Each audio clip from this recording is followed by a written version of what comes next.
Last time we looked at tense, the grammatical feature that locates events in time. This time, let's look at aspect, the grammatical feature that tells us how an event relates to the flow of time.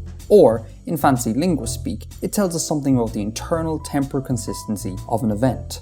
At the highest level, we have the opposition between the perfective aspect and the imperfective aspect. The perfective aspect presents an event as an instance in time, a simple, unanalyzed whole, whereas the imperfective aspect treats an event as a process with a beginning, duration, and end. Oftentimes, though not always, the perfective emphasizes completion and the imperfective emphasizes incompletion.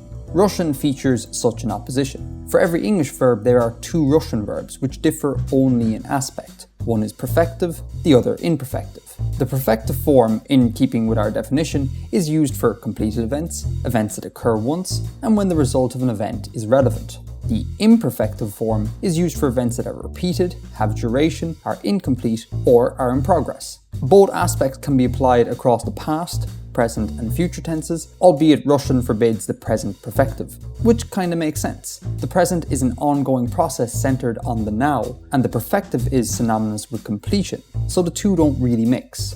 Now, given that by definition there is more to say about the imperfective, some languages split it up into the habitual aspect and the continuous aspect. The habitual aspect, think used to, tells us that an event occurs habitually. I used to walk to work, or that it is characteristic of the time period being talked about. This building used to be a shop. The continuous aspect, on the other hand, tells us that an event is ongoing but not habitual. He sees it in Quechua translates literally as he is in the process of seeing it. We can go down another level on the aspect tree and subdivide the continuous aspect into the progressive and non-progressive aspects. The progressive aspect tells us that an event is an ongoing dynamic process. I was walking, I am eating, I will be learning. Whereas the non-progressive tells us that an event is an ongoing static state. Analogues in English would be I love, I know, I understand. Then there's the perfect, which doesn't neatly fit into our aspect tree. It tells us that an event has present relevance, or put another way, it highlights the consequences of an action. Want some dinner? No thanks, I have eaten. The event, the eating, the consequence, I'm too full to have dinner right now. Now, I'm not pointing fingers here, linguists, but maybe next time don't give almost identical labels to utterly different concepts. Just a thought. Anyways, English deploys the majestically named perfect aspect in a number of cool ways. There's the perfect of result, Stephen has arrived, which implies that an event still holds. Stephen arrived and is still here. The experiential perfect, Stephen has been to Beach City, tells us that an event has occurred at least once. The perfect of persistence, Pearl has lived here for many years, emphasizes continuity from past to present. And the perfect of recency, I've just seen Opal, highlights recency as the important point in the statement. Now, with all that in the bag, let's look at how to apply aspects to our conlangs. First, decide if you want aspect. Yoruba, for example, lacks tense, and instead relies on a ton of aspects to convey temporal information. German, on the other hand, doesn't really bother with aspect. Context and adverbs suffice. Assuming you do want aspects, pick from this set. Be minimal and for the most part think in oppositions. Perfective versus imperfective, perfective versus habitual and continuous, and so on. And then decide how your aspects will be marked, with inflectional morphology, like in Russian, or through auxiliary verbs and periphrasis, like in English, or maybe you could just make up different verbs for each aspect. FYI, periphrasis is the use of separate words to convey a grammatical relationship that otherwise could be conveyed by inflection. Couple of extra points here. In English, we can say I used to work here, but not I will used to work here. That is, the English habitual aspect cannot be applied to the future, only the past. This is common. Past tenses tend to have more aspectual distinctions than other tenses, so think about mimicking this in your conlang. Also, try to combine tense and aspect markers, like how the Italian imperfetto conveys the past tense, habitual aspect, and progressive aspects all at once in a single affix. Combining tense and aspect is naturalistic, marking them separately is not. Now, these are beginner level guidelines, but the more advanced amongst you may wish to go a little deeper. Buckle in, folks, things are about to get dense. Thus far, we've talked about grammatical aspect, but there's also lexical aspect, the phenomenon whereby verbs themselves are inherently temporal. Such verbs come, at least in English, in 5 flavors.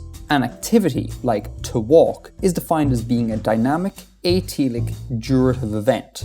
Dynamic means the event is an ongoing process which requires continuous input. Atelic means the event has no clear endpoint. Stop walking at any time and the statement, I walked, holds true. And durative means the event is conceived of as lasting in time.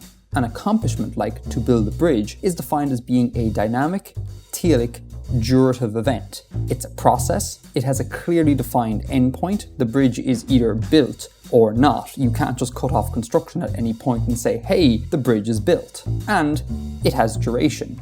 A semifactive like to hiccup is a dynamic, atelic, instantaneous event. It's a process, it has no clear endpoint, and it occurs instantaneously, or at least we conceive of it as being an instantaneous event. An achievement like to reach a summit is defined as being a dynamic, telic, instantaneous event. It's a process, it has a clear endpoint, and it occurs instantaneously.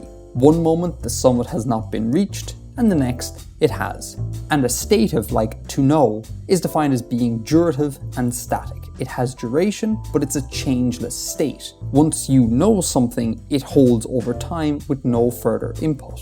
I bring all this up to say that a conlanger should be aware that the lexical aspect of a verb can affect which grammatical aspects that verb can take. Like in English, I am walking is grammatically correct, but I am knowing is incorrect, meaning English allows the progressive aspect to couple with activities, but not states.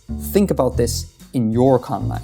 Finally, no talk of aspects would be complete without mentioning Navajo. In blatant disregard of my guidelines, Navajo's aspect system features, wait for it, 7 modes, 12 primary aspects, and 10 sub-aspects, all of which combine with each other in various complex ways. The modes are imperfective, perfective, progressive, future, usitive, iterative, and optative.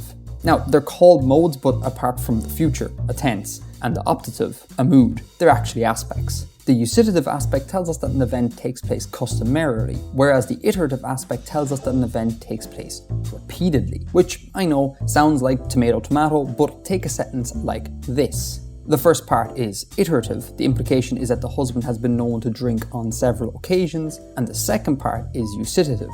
Leaving is the customary response to the husband's drinking.